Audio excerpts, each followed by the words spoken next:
Welcome to the Autism 360 podcast, the 360 Method, a weekly podcast where we talk about everything the Autism 360 program.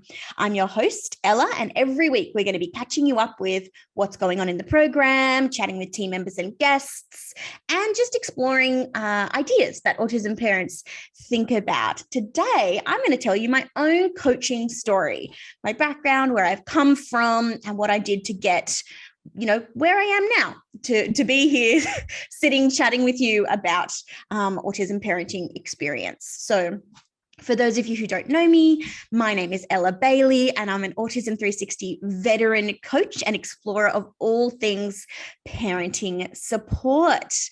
So welcome to you, our lovely, lovely listeners.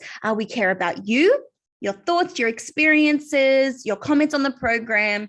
So whether you're a program member or not, we would really love to hear from you. Please do get in touch. Send us a question, a comment, anything you like. Drop us a line at hello@autism360.com. We would love your feedback. And we want to tailor this podcast to what you need, what you want to hear about.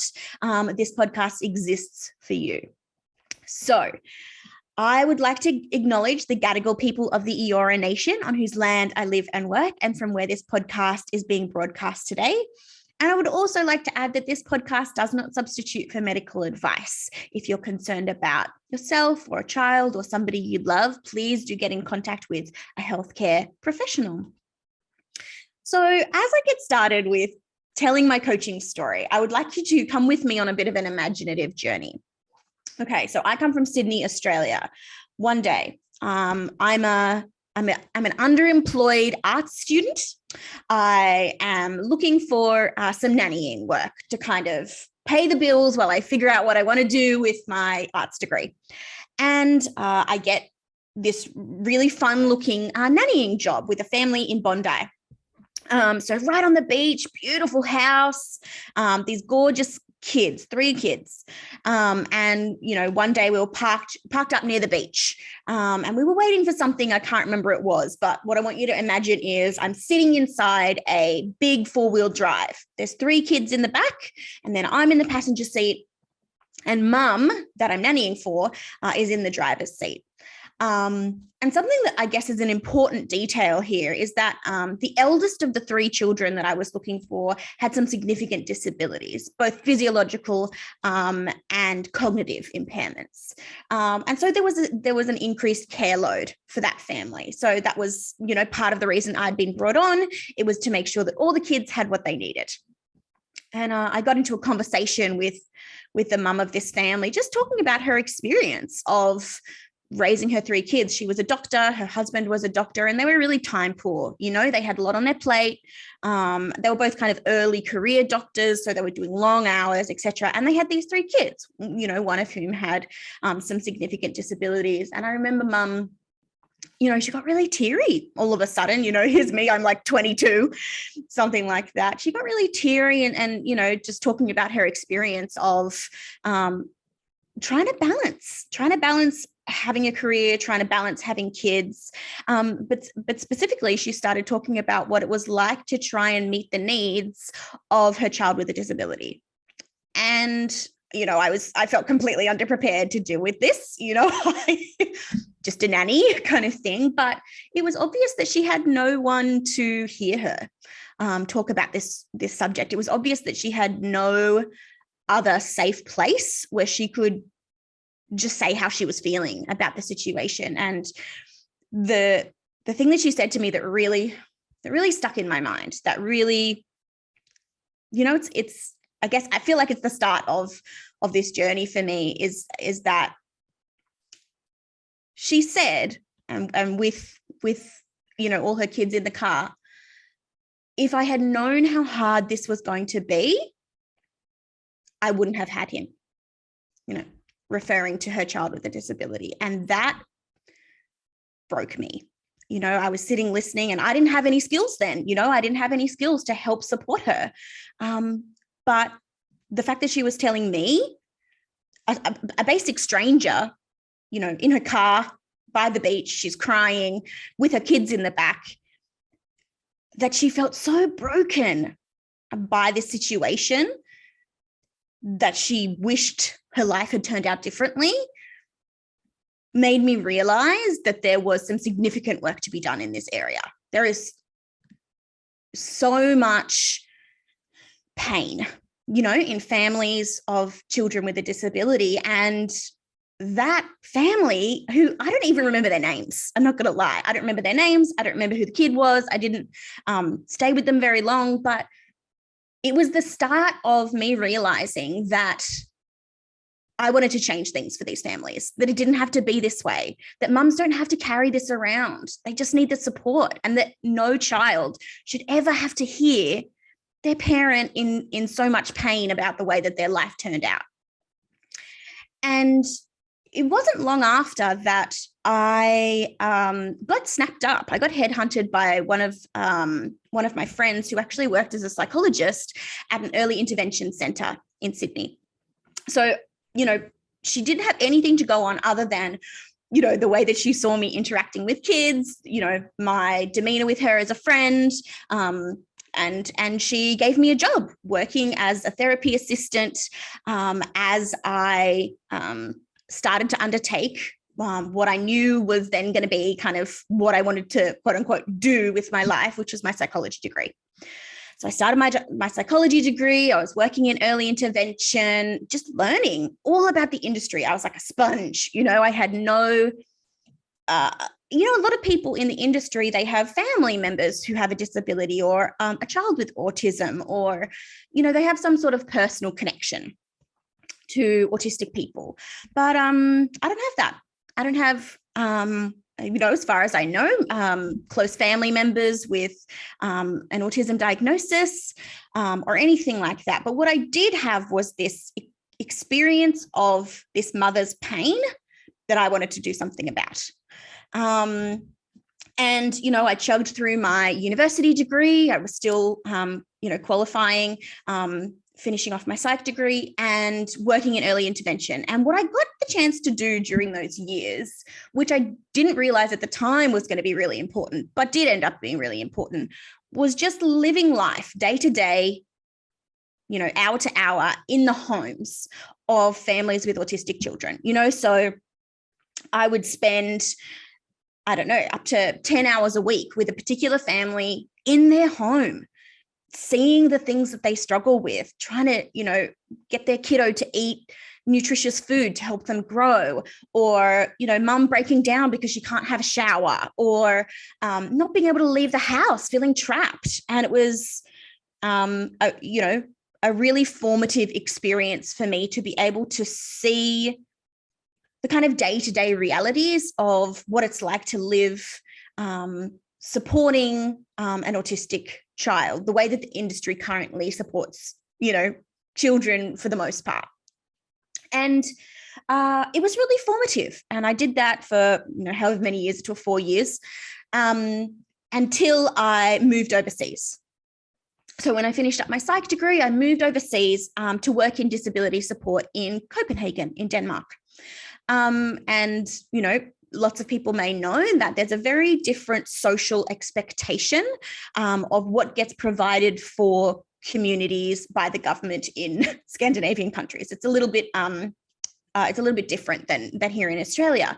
And so I was working, supporting this family who had a little boy with autism and ADHD. And I just got to see again what it was like to live in the life that they were trying to carve out for themselves and their family.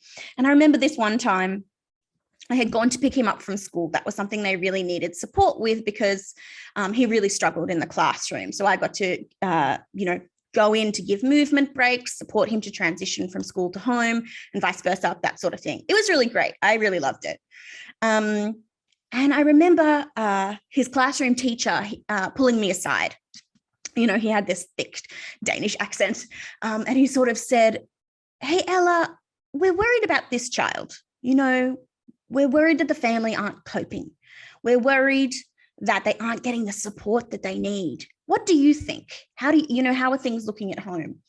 And what I noticed was the lack of judgment. It wasn't this family is not doing a good job. It wasn't this kid's not good. It wasn't, I don't know, any of the other preconceived judgments that might come in a different, cultural situation for when a child isn't coping in the classroom. His whole attitude was, how can we help the family to get the support that they need to parent the way that they want to parent and to support the child the way that this child needs? And it was a revelation to me, after having worked in this sort of mainstream autism intervention in Australia. The attitude is so different when you assume that parents are doing their best and that if you can support them, they will be able to step up to do the kind of caring that their child needs. And so I got to see this whole process of what it looks like. And I didn't know what it was at the time, but I was just observing how, the Copenhagen, the Danish disability support system rarely, if ever, intervenes directly with a child. There's very little sort of sitting in one-to-one direct therapeutic interventions. Of course, that is necessary in situations. And I'm sure that if he would have benefited from it, then that would have been available. But what instead we did in this situation was upskill the people around this child, build up his family's capacity, give them the support that they needed, and address his needs from a totally carer and totally community mediated intervention standpoint. And so when I came back to Sydney, I just went back into kind of mainstream practice. I was working for myself, doing kind of clinical team leading, that sort of thing. I noticed that wasn't there. There was no including the community. There was no building up the people around a child. There was only direct intervention that had mixed success in terms of generalizing skills to the community, to the home, to other people in that child's life. And I started noticing a really big difference in the outcomes that the kids that I was working with in Australia were having as compared to the kids that I'd been working with in Denmark, especially in terms of inclusion. Inclusion in community, inclusion in extended family, inclusion in classrooms. The outcomes were wildly different. And I didn't know what to do about it. I knew that there was something missing in the model that I was using, but I was just kind of breaking into the therapeutic scene. I didn't know what my role was in changing that. And that was when Ash called. So I'm sure many of you will know that Ash is the owner and founder of Autism 360. He himself is an autistic person. He's an autism dad. And I guess he headhunted me. Basically, he sort of said, I want you to come and coach parents with me. I want you to come and, mix up the autism intervention space, come and do this online work with me. And, at the time I was living in a tiny little shoebox. It was extremely hot. I lived in a little fibro sort of cottage at the back of somebody else's house. And, I would sit on my computer and talk with families all day. And I slowly started building coaching skills. Clinicians, we come into carer-mediated intervention, especially if you haven't had a more broad experience of clinical intervention. We come into parent coaching thinking, oh, okay, well, I've led therapists before. I'll just, treat the parents like therapists. Oh boy. And it took me, I want to say 2 weeks to realize from observation and from the responses that I was getting from families to realize parents aren't therapists. Parents don't want to be therapists, and parents can't be therapists. They're two totally, not opposite roles, but I can't I couldn't expect the same things from parents than I could from therapists that I had led before. And so that forced me to broaden my understanding, to be more holistic in how I supported families, to do better at understanding the whole picture of what a family dynamic looked like, of what kiddos needed to help them to reach their goals. And so I started with Autism 360 nearly 3 years ago. And I have done so much learning. So, and, you know, people come to coaching at Autism 360 because they want to be, you know, taught and upskilled and those sorts of things. But every family I work with teaches me something new about how I can do better to support the next family that I work with. I get so much benefit from talking with mums and dads, you know, understanding what it's like to be, I don't know, a foster parent to an autistic child, or understanding the limitations of, you know, being a 70-year-old grandma to a 6-year-old with autism. And every time I do that, I get to grow in my understanding of the 360 of what it means to holistically support a family who are providing care to an autistic child. And I wanted to talk about some of the wins. You know, the definition of a win for Autism 360 for me, for my clients, is so different than kind of traditional therapeutic models, because for us, what we want is for the whole family to feel an improvement in their quality of life. And we do that. It's so exciting. Some of the best wins that I've ever had are a family that I worked with. We'll call them the Johnsons. The Johnsons came onto session with me, and they were so excited because they went to Luna Park and they had a great time, and there were no meltdowns. You know, their kiddo totally coped, had fun, no distress. And that kind of family outing without distress, without sensory overwhelm, would have been unimaginable for that family a year earlier. I'd been working with them for a while. They're still with me. But they just radiated joy and pleasure at being able to share that childhood experience with their kid, who previously they wouldn't have known how to support him to enjoy that experience without distress.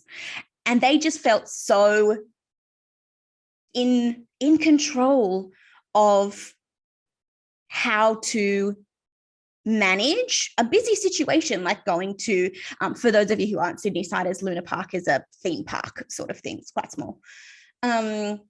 But they were just so happy that they got to go to Luna Park, enjoy it, have fun. Their kids had fun, and there was no distress for their child. To me, that is just such a huge win. That is the kind of win that we want. Another one that comes to mind is one of the teens that I work with. She is she's just beautiful. She and her mum have been working with me for a couple of years now as well, and she had a real confidence struggle. You know, it's not easy being a neurodivergent person in a neurotypical world, and there was a lot of struggles that she had around her own capacity, her own ability to do the things that she wanted to do or that she felt were age appropriate, that her peers were doing. You know, she's 14. And I remember when her mum came onto session and told me, you know, this kiddo has successfully walked herself to and from school for the first time. And she felt like her peers. She felt like she could share that experience with them. She felt like she belonged. She felt proud of herself. And that is such a win for that child to experience that improvement in confidence. That's an Autism 360 win. I love that. And so now that kiddo has the increased independence of being able to walk herself to and from school whenever she wants. You know, that's an improved quality of life. That's what we're here to do. And I think, every family teaches me new ways to help families do that. I want to finish by, talking about, okay, well, where to from here? We've learned so much about the way that families need support. I've learned so much about what my role is in the industry. We've learned so much about what makes Autism 360 different. And I guess, it all comes back to that family in Bondi for me. How can I make sure that an ever decreasing amount of families, an ever decreasing amount of children have to have that experience? And so that's what I'm here to do. I'm here to help parents and carers feel like they have enough, they are enough, they know enough to help their children thrive in whatever way that looks like. It doesn't look a certain way. It's different for every family. But I never want to have to be back where that Bondi family were with my families. And I think that's what gets me up in the morning. That's why I hop on here and do what I do every day. So thank you for listening. I hope that was interesting and had some value. So now that you know why I do what I do. And next week we'll be back with more typical broadcasting. I hope that, you like the storytelling as much as you like all the other, different guests and stuff we do. Let me know your thoughts about, my experience, what your experience of the Autism 360 program has been like, and that sort of thing. And until then, think 360.